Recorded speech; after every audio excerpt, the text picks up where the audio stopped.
मित्रों नमस्कार। कैसे हैं आप? उम्मीद करता हूं कि पूर्ववत आप मस्त होंगे, स्वस्थ होंगे, होना भी चाहिए। तो जैसा कि पिछली कक्षा में हमने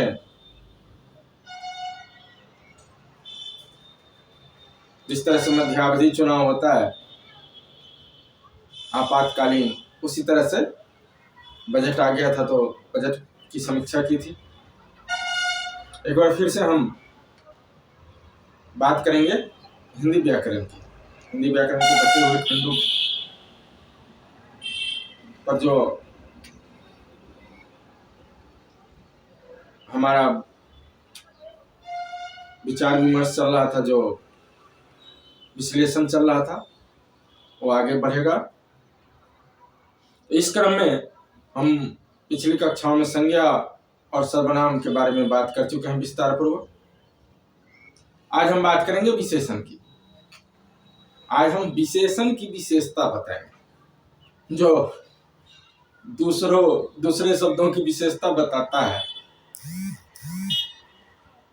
आज हम पर उसकी विशेषता बताने की जिम्मेदारी आन पड़ी है।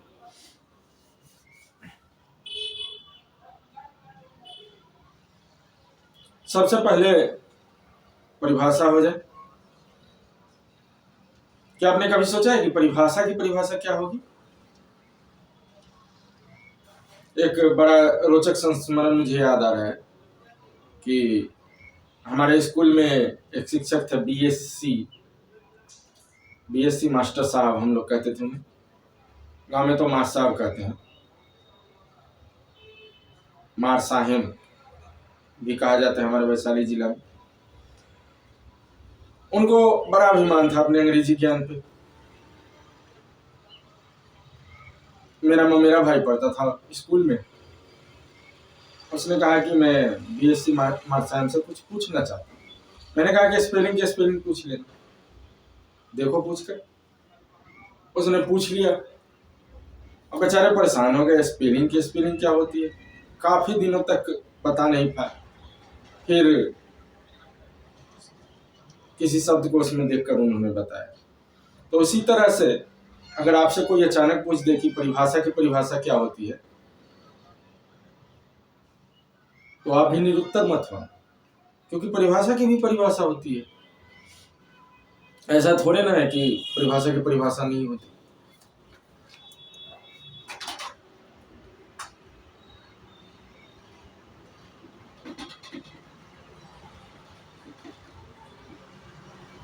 परिभाषा की परिभाषा होती है किसी भी शब्द, वस्तु,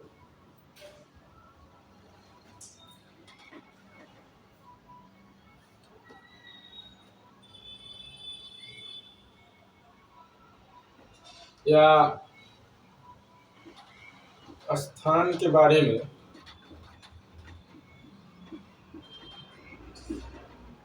ऐसा परिचयात्मक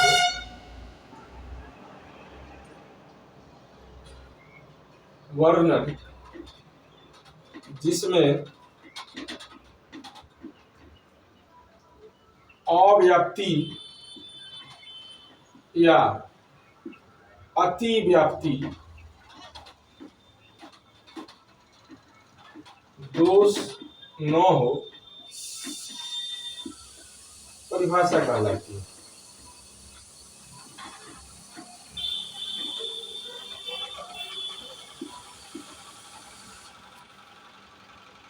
आप कहेंगे अव्याप्ति और अतिव्याप्ति क्या है? अव्याप्ति से तात्पर्य है कि परिभाषा ऐसी होनी चाहिए जो एक्यूरेट हो, कुछ छूटे भी नहीं। और अतिव्याप्ति से तात्पर्य है कि अतिरिक्त जो चीजें नहीं आनी चाहिए वो ना आ जाए। अब हम बात करेंगे विशेषण की। ये तो हो गई परिभाषा की परिभाषा।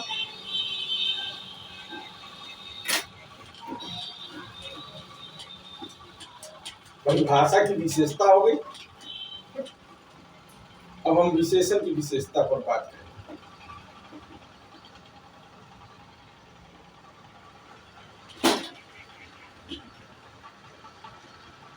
विशेषण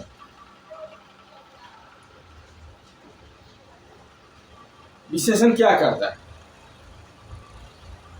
मैं लंबा हूं, बहुत से लोग छोटे कद के भी होते हैं, नाटे होते हैं। यह लंबा, नाटा, कुछ लोग गोरे होते हैं, कुछ लोग काले होते हैं। गोरा, काला, 5 लोग उपस्थित है, 5। ये सब जो शब्द है,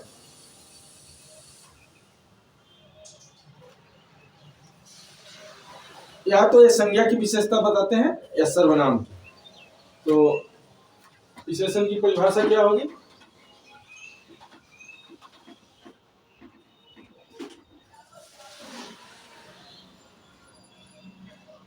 ऐसे शब्द जो संज्ञा अथवा सर्वनाम की विशेषता बताएं, उनके गुण, दोष, संख्या, परिमाण आदि का बोध कराएं, उसे विशेषण कहते हैं।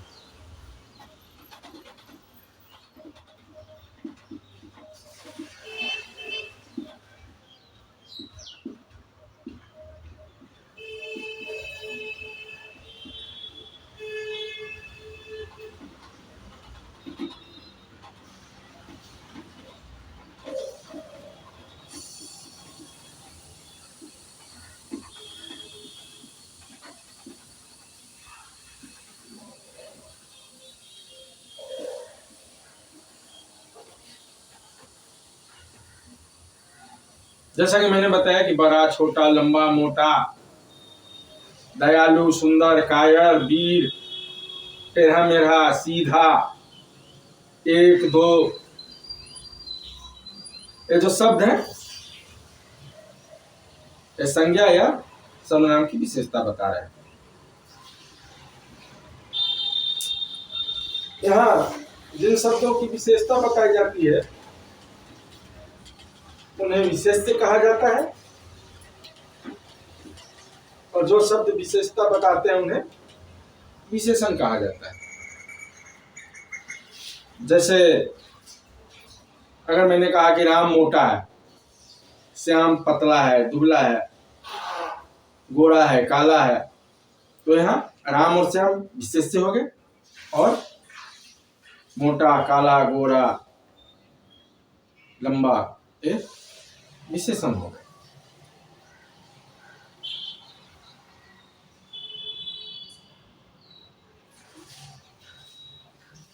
अगर हम ज्यादा क्लिष्ट शब्दों में विशेषण की विशेषता कहें तो जिन विकारी शब्दों से संज्ञा की व्याप्ति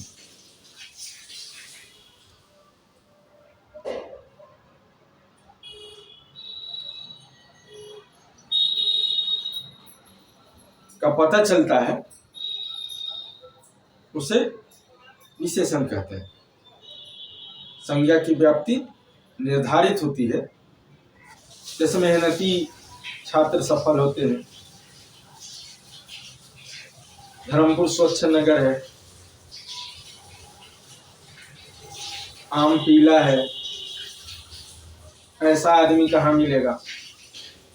इन वाक्यों में जो मेहनती, स्वच्छ, पीला, ऐसा ये जो शब्द है,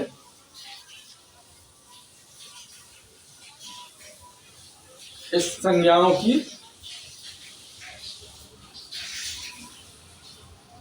व्याप्ति को निर्धारित करते हैं। एक बाउंड्री लाइन में बांधते हैं।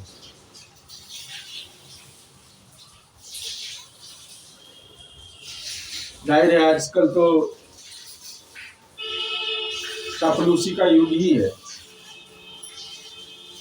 चापलूसी में विशेषता ही तो बताई जाती है, स्तुति गान, जो विशेषता न हो वो भी बता दी जाती है।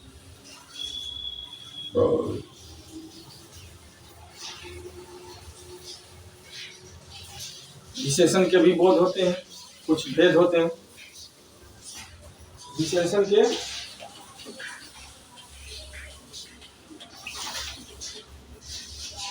4 भेद होते हैं, जिनमें पहला है गुणवाचक।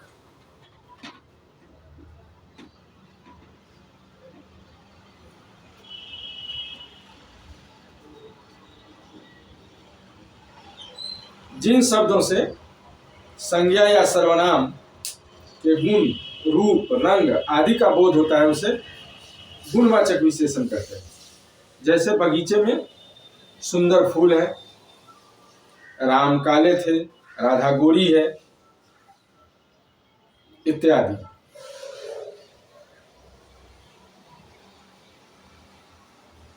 अब गुणवाचक जो विशेषण है वो भी कई प्रकार के होते हैं, कई प्रकार के गुण होते हैं। हर व्यक्ति में, वस्तु में, स्थान में।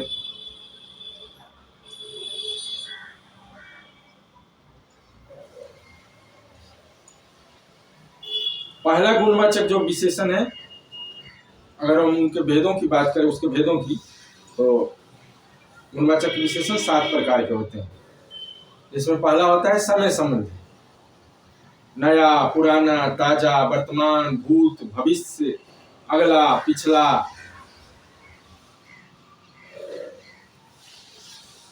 इस समय संबंधी विशेषताओं को बताते हैं। दूसरा होता है स्थान संबंधी, लंबा, चौड़ा, ऊंचा, नीचा, ऊपर, नीचे, बाहरी, भीतरी।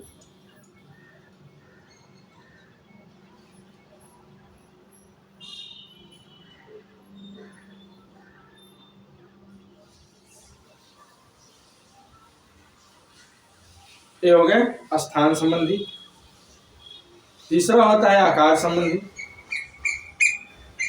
किसी वस्तु, स्थान वगैरह का आकार कैसा है, इन शब्दों से पता चलता है। जैसे गोल, चौकोर, सुडौल, पोला, भद्दा, बेढब। चौथा होता है दशा संबंधी, दुबला, मोटा, पतला, भारी, गाढ़ा, गीला, गरीब, अमीर, फालतू। पांचवा होता है वर्ण संबंधी, वर्ण से यहाँ तात्पर्य रंग से है।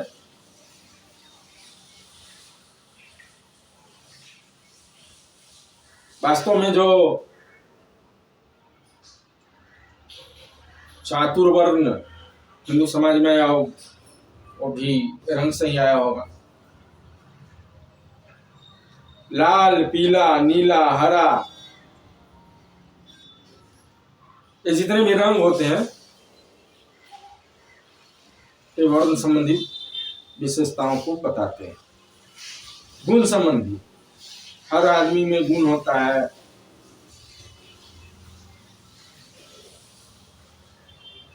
जानवर में गुण होता है, स्थान में गुण होता है, भला, बुरा, उचित, अनुचित।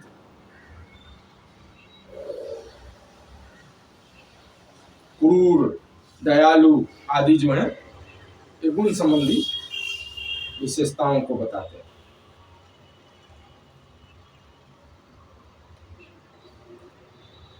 और अंतिम गुणवाचक विशेषण है संज्ञा संबंधी, मुंबईया, बनारसी, लखनवी। इसे कोई कहाँ का है, किस स्थान का है, कोई वस्तु या कोई व्यक्ति भी। बहुत सारे जो आपने देखा होगा कि शायर हुए हैं, लुधियानवी, बदायूनी, इस टाइप से लिखते हैं। तो इनसे पता चलता है कि वो कहाँ के रहने वाले हैं।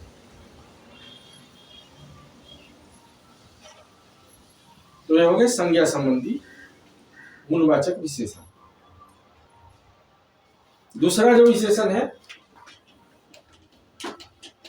वो है संख्यावाचक।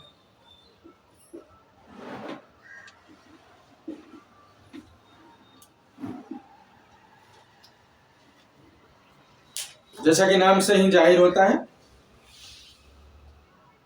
कि जिन विशेषणों से संज्ञा या सर्वनाम की संख्या का बोध होता है उन्हें संख्यावाचक विशेषण कहते हैं। कक्षा में 50 विद्यार्थी हैं, दोनों भाइयों में बड़ा प्रेम है, उनकी दूसरी लड़की की शादी है, देश का हर एक बालक वीर है। इन वाक्यों में 50, दोनों, दूसरी, हर एक, इनसे संख्या का पता चलता है। तो ये हो गए संख्यावाचक विशेषण। अब संख्यावाचक विशेषण संख्या भी दो तरह के होते हैं, निश्चित संख्या और अनिश्चित संख्या। निश्चित संख्या बताने वाले विशेषण हो गए निश्चित संख्यावाचक विशेषण, जैसे 1, 5, 7, इनसे पता चलता है कि कितने लोग थे, एक्यूरेसी का पता चलता है, निश्चितता।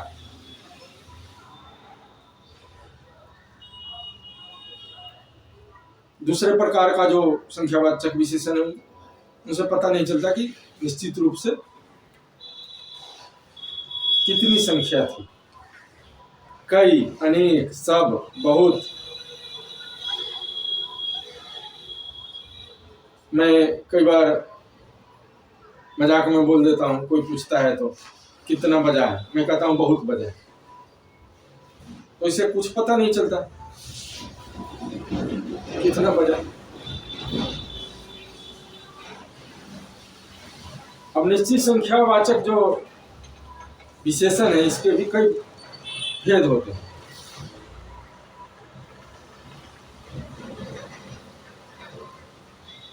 व्याकरणों ने, जो व्याकरण के जानकार होते हैं उनको वैयाकरण कहा जाता है। व्याकरणाचार्यों ने 6 प्रकार के अनिश्चितवाचक, अनिश्चित संख्यावाचक विशेषण गिनाए हैं। पहला होता है पूर्णांक बोध, जिनसे एक्यूरेट पता चलता है कि कितने संख्या कितनी है। ये पूर्णांक संख्या द्वारा व्यक्त किए जाते हैं, 1, 25, 2, 4। अपूर्णांक बोधक दूसरा होता है, अपूर्णांक बोधक, इनसे पूर्ण संख्या इनमें नहीं होती। पौना, आधा, ढाई, सवा, डेढ़,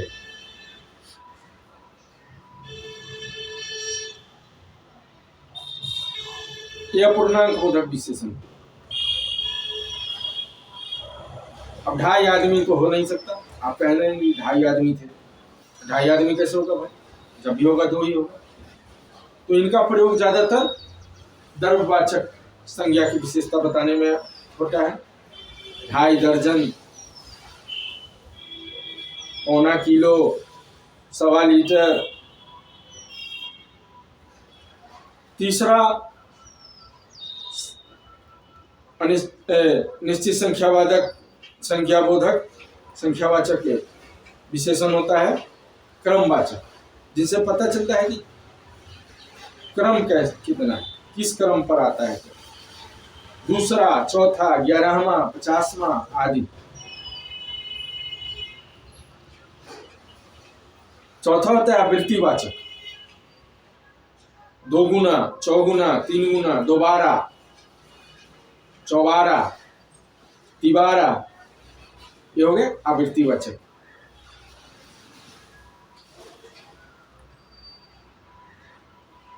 पांचवा होता है समूहवाचक, जिससे समूह का बोध होता है। ऐसी जो संख्याएं होती हैं, 3, 5, 2, 8,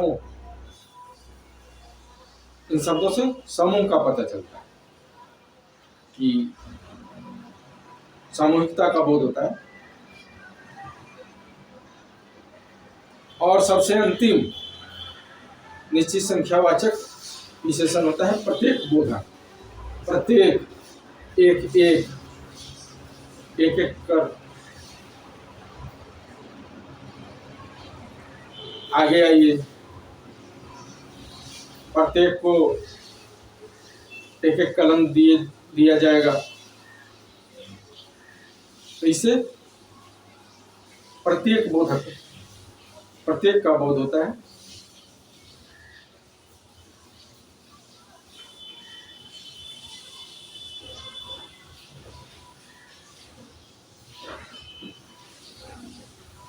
तो आज हमने जाना कि विशेषण क्या होता है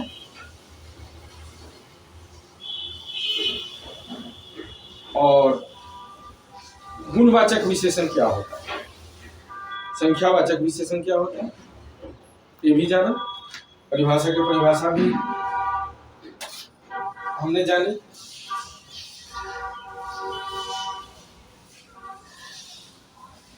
अब कुछ छोटी छोटी मगर मोटी बातें भी होंगी।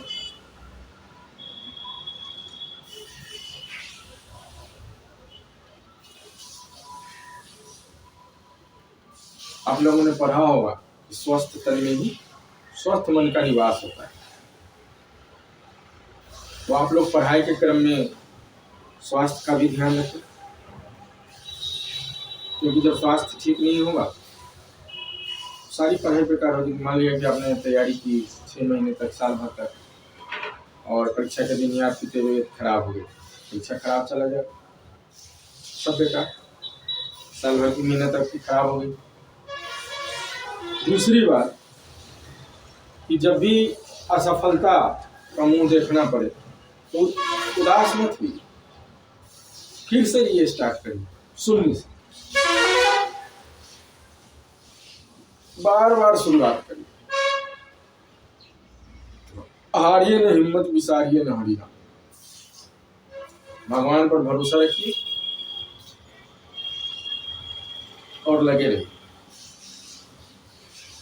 परिणाम आपके हाथ में नहीं, कर्मण्येवाधिकारस्ते मा फलेषु कदाचन। फल आपके हाथ में नहीं, कर्म आपके हाथ में। जो आपके हाथ में है वो करते रहिए,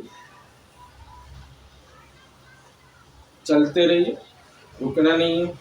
चरैवेति चरैवेति वेदों में कहा गया है, चलते रहिए।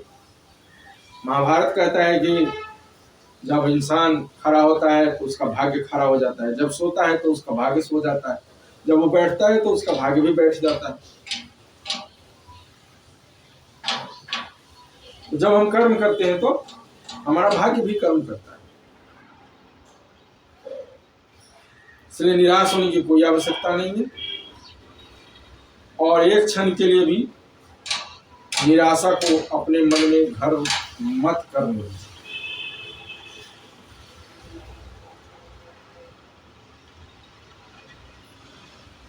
जब तक सांस है तब तक आस।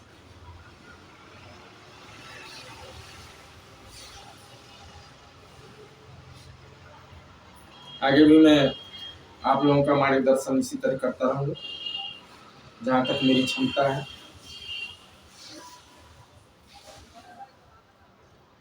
तो आज के लिए बस इतना ही, अगली कक्षा में फिर मिलेंगे। नमस्कार।